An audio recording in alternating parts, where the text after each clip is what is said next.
नमस्कार. मागच्या भागात आपण पाहिलं, अमन विभाला घरी सोडून पुन्हा माघारी फिरतो. पण त्याला असं जाताना पाहून विभावरीच्या मनाला एक वेगळीच हुरूर लागून राहते आणि तिचे डोळे अलगद ओले होतात. विभावरी अमनला बाय करून घरात आली. हॉलमध्ये तिचे आईबाबा म्हणजे सरिता आणि प्रभाकरराव सोफ्यावर बसून तिचीच वाट पाहत होते. ती येताच त्यांनी तिला आवाज दिला आणि आपल्या शेजारी बसवलं. तिच्या डोक्यावरून प्रेमाने हात फिरवत त्यांनी तिला विचारलं, बाळा, तू खुश तर आहेस ना? हो बाबा, ती त्यांना बिलगत म्हणाली. सगळं कसं घाईघाई झालं नाही का हो?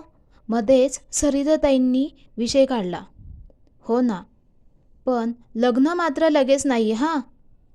दोघांना पण नोकरी लागून सेटल झाल्याशिवाय लग्नाचा विषय काढायचा नाही. तिचे बाबा विभाकडे पाहत म्हणाले. हो बाबा, अमनही आज तेच म्हणत होता. लग्नाला घाई नको म्हणून. ती गडबडीत बोलून गेली. हो का, म्हणजे सगळं ठरलंय तर तुमचं. मग आम्हाला काळजी करायचं कारण नाही. तसंही तुम्ही दोघे पण समजूतदार आहात म्हणा. प्रभाकरराव हसत तिला चिडवत म्हणाले. तशी विभा उठून आपल्या रूममध्ये जाऊन निघून गेली. तिला असं लाजून जाताना पाहून तिचे आईवडील दोघेही हसू लागले. विभा रूममध्ये येताच तिला आजचा संपूर्ण दिवस आठवला. प्रत्येक क्षण आठवून तिच्या चेहऱ्यावर हसू येत होतं. पण हे तिचं हसू उद्याचा दिवस मात्र दुःखाचे सावट घेऊन येणार होता. Good morning I. ती आज लवकर उठून खाली येत आईला म्हणाली. अरे, आज का उठलीस लवकर? अगं, कॉलेज संपलं तुझं. आणि मी आवाज न देता कशी काय जाग आली तुला? सूर्य आज पश्चिमेकडे उगवला वाटतं. तिची आई काम आवरत आवरत तिला टोमणे देत म्हणाली. आई, आज नको ना जाऊ ऑफिसला. मला घरी एकटीला ना कंटाळा येईल ग फार. विभा तिच्या आईच्या गळ्यात पडत म्हणाली. विभा, मला नाही ग शक्य आज सुट्टी घेणं. आणि तुला करमायला आता आमची गरज आहेच थोडी. आता अमन आहे की. आईने विभाला चिडवण्याची संधी सोडली नाही. आईचं आवरून ती ऑफिसला गेली. विभाला अमनची आठवण झाली आणि तिने घरच्या फोनवरून त्याच्या घरी फोन केला. पण त्याच्या घरी कोणीच फोन उचलला नाही. तिने खूप वेळा ट्राय केलं, पण उत्तर नाही. तिला थोडी काळजी वाटू लागली. तिने स्वतःचं आवरलं आणि तिच्या घरात असणाऱ्या कामवाल्या बाईंना सांगून ती अमनच्या घरी जायला निघाली. तिच्या डोक्यात वेगवेगळे विचार येत होतेच. थोड्या वेळाने ती त्याच्या घरी आली, पण गेट बंद होतं. त्याला लॉक लावलेलं होतं. तिने आजूबाजूला विचारावा म्हटलं तर तिला कोणीच दिसलं नाही. थोडा वेळ तिथेच घुटमळत होती ती. कुठे गेले असतील हे, असाही विचार डोक्यात येत होता तिच्या. हिरमुसलेल्या चेहऱ्याने ती पुन्हा आपल्या घरी परतली. पण तिला काही चैन पडेना. ती पुन्हा पुन्हा फोन करत राहिली. संपूर्ण दिवस असाच गेला तिचा.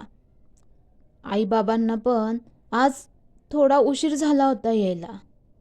विभा तशीच त्यांची वाट पाहत हॉलमध्ये बसून होती. थोड्या वेळाने दाराची बेल वाजली आणि तिने घाईतच जाऊन दरवाजा उघडला.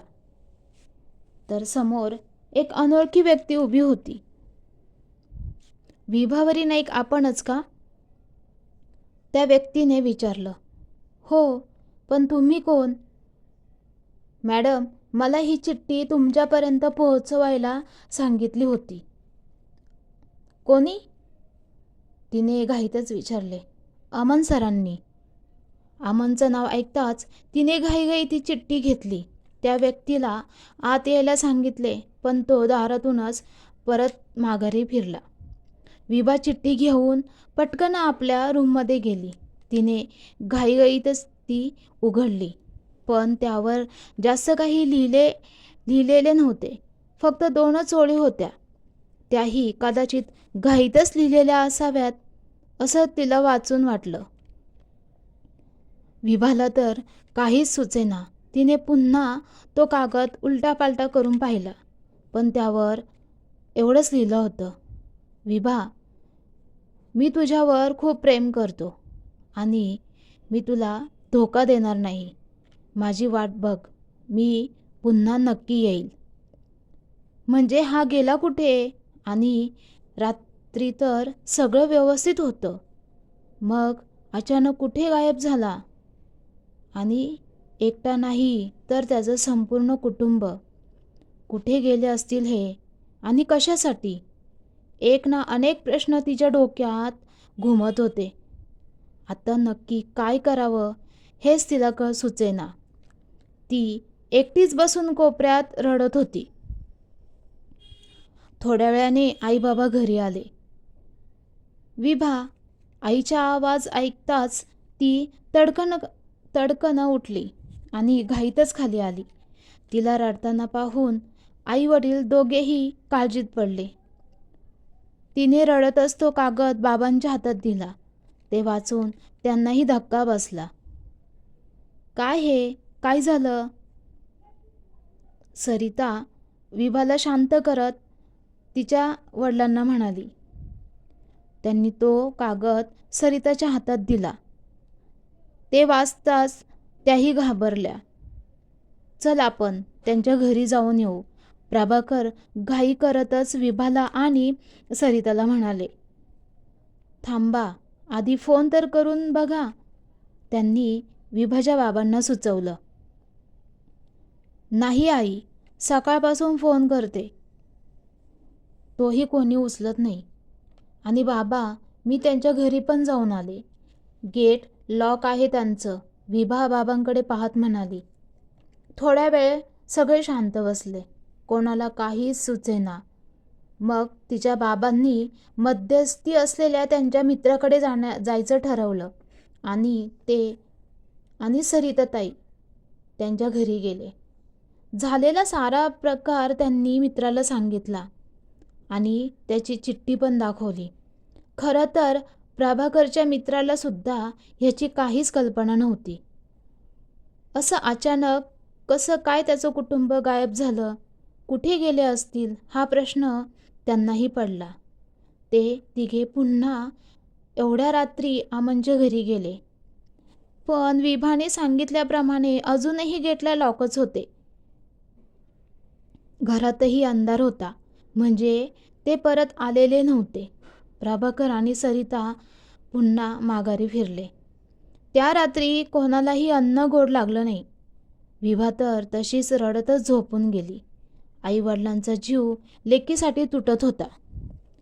असंच दिवस सरत गेले. आठवडा गेला, महिना, अगदी वर्ष संपत आलं, पण अमनचा काहीच पत्ता नव्हता. विभाच्या आईवडिलांनी आपल्या परीने सारे प्रयत्न केले त्याला शोधण्याचा, पण हाती काहीच लागलं नाही. एखाद्या अदृश्य सावलीसारखा तो अचानक गायब झाला होता. विभा तर शांतच झाली होती. मधल्या काळात तिला नोकरीही मिळाली होती. रोज रात्री ती अमनची चिठ्ठी वाचायची, मी परत येईल, आणि नक्कीच. तिला त्यावर विश्वास होता.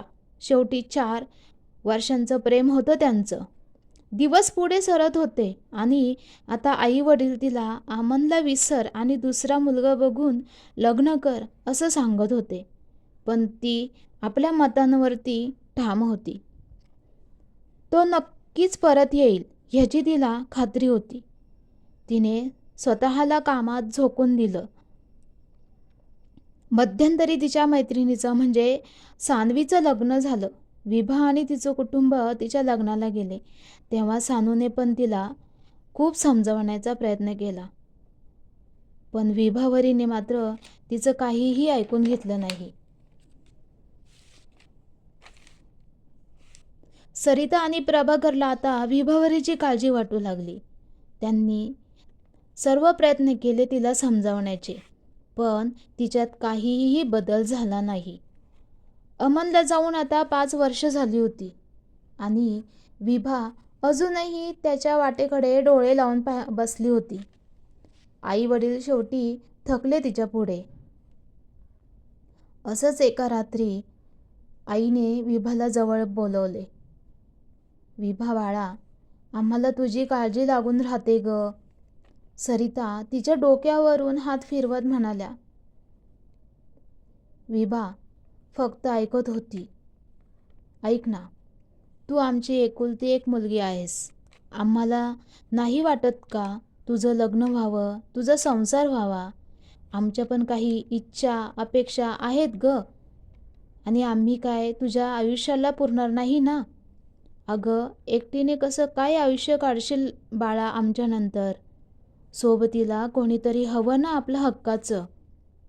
त्या डोळ्यात पाणी आणत आज विभावरीला मनापासून समजवत होत्या. विभाला आईचं बोलणं थोडं लागलं मनाला. खरंच त्यांची पण स्वप्न आहेत की. त्यांचा पण अधिकार आहेच की माझ्यावर. आणि मी फक्त माझाच विचार करते. त्यांनी कधीच माझ्याकडून काहीही मागितले नाही. उलट मला कशाचीही कमी पडू दिली नाही त्यांनी. आता मलाही त्यांचं थोडं ऐकायला हवंच ना.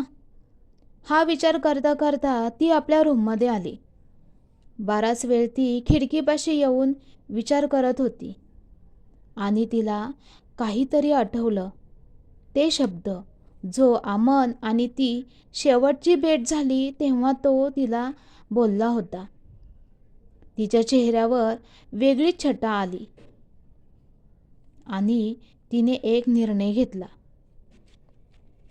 आणि तो मनाशी अगदी घट्ट करून ती झोपून गेली. काय असेल विभाने घेतलेला निर्णय? विभा आईवडिलांच्या सांगण्यावरून लग्नाला तयार होईल की आणखी काही करण्याचा तिचा प्रयत्न असणार, हे पाहणार आहोत आपण पुढच्या भागात. नमस्कार.